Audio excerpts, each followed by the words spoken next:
ধনীদের জন্য জান্নাত পাওয়া কঠিন কেন? ভাইরা আমার, বিভিন্ন বর্ণনা থেকে আমরা জানতে পারি গরিবরা ধনীদের তুলনায় আগে জান্নাতে যেতে পারবে। সেটার কারণ তো একেবারে পরিষ্কার। একই লোক জান্নাতে যাবে গরিব, আবার অপর দিকে একজন ধনী, তিনিও জান্নাতে যাবেন, কিন্তু ধনী হওয়ার কারণে তার যেতে একটু সময় লাগবে। কেন? কারণ আল্লাহ তাআলা তাকে যে ধন দিয়েছেন এটার হিসাব দেওয়া লাগবে না? এটার হিসাব দিতে তার যে সময়টা লাগবে, গরিবের হিসাব দেওয়ার যেহেতু ভেজাল নাই, এই জন্য ওই সময়টা তার লাগবে। এর মানে আবার কেউ এটা বুঝিয়েন না যে তাহলে গরিব হলে সব চোখ বন্ধ করে জান্নাত, আর ধনী হলে সব চোখ বন্ধ করে জাহান্নাম। ব্যাপারটা সেটা না। জান্নাতে যাওয়ার সাথে ধনী হওয়ার গরিব হওয়ার সম্পর্ক নাই। জান্নাতে যাওয়ার সাথে সম্পর্ক হলো ঈমান আর আমলের। কিসের সম্পর্ক? ঈমান আর আমলের। গোটা কোরআন খুলবেন, দেখবেন আল্লাহ তাআলা জান্নাত দিবেন, ওয়াদা করেছেন দুটি শর্তের বিনিময়।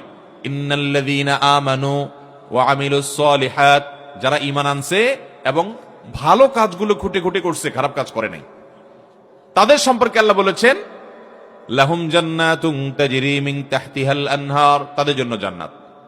তাহলে ভাইরা আমার, জান্নাতে যাওয়ার সাথে ধনী হওয়া আর গরিব হওয়ার সম্পর্ক নেই। জান্নাতে যাওয়ার সাথে সম্পর্ক কিসের? ঈমান এবং আমলের, নেক আমলের, ভালো কাজের। যারা খুঁটে খুঁটে শুধু ভালো কাজ করে, মন্দ কাজ থেকে বেঁচে থাকে, আর ঈমান আনে, কুফর শিরক থেকে, নেফাক থেকে বেঁচে থাকে, এই মানুষগুলো জান্নাতে যাবে। এখন সেটা যদি কোনো ধনী মানুষ সম্পদশালী হয়েছেন, পয়সালা হয়েছেন, এর পাশাপাশি আবার তিনি ঈমানও এনেছেন, নেক আমলও করেছেন, তাহলে তিনিও জান্নাতে যাবেন। যেমন ওসমান গনি রাদিয়াল্লাহু তাআলা আনহু, আল্লাহ পয়সা কড়িও দিয়েছেন, ঈমানও দিয়েছেন। ঠিক না ভাই? ঠিক। সাহাবীদের মধ্যে বহু লোক এরকম পয়সাও ছিল আবার ঈমানও। অতএব সম্পদশালীদের মধ্যে যাদের মধ্যে ঈমান এবং নেকামল দুইটাই থাকবে, সোনায় সোহাগা, তারাও জান্নাতে যাবে ইনশাআল্লাহ।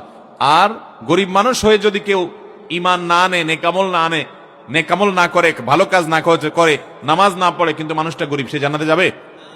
জান্নাতে যেতে হলে ঈমান আর নেকামল লাগবে, ধনী হোক আর গরিব হোক।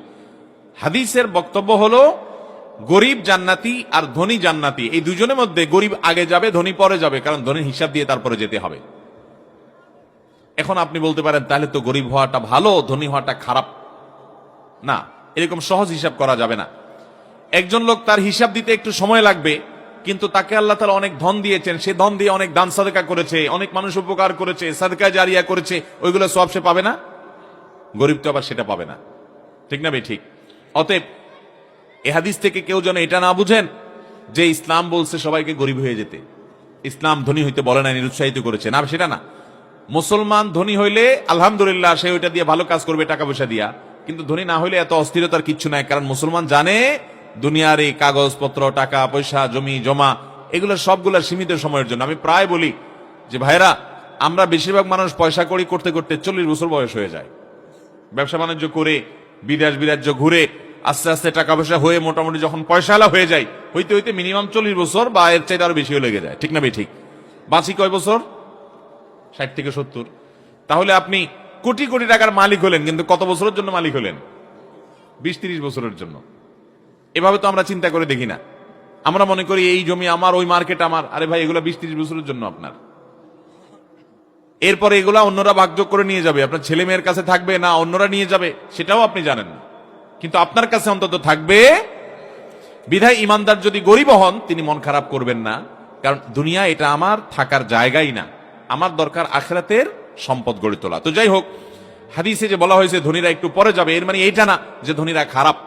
এর মানে হলো ধনীরা হিসাব দিয়ে দেরি হবে তাদের জান্নাতে যেতে, কিন্তু তারা যদি হিসাব দিয়ে দেখা যায় ধনের সম্পদের যাকাত তারা দিয়েছে, ও প্রচুর পরিমাণে দান সাদকা করেছে, সাদকা জারিয়া করেছে, তাহলে ইনশাআল্লাহ এগুলোর বিনিময়ে তারা পাবে।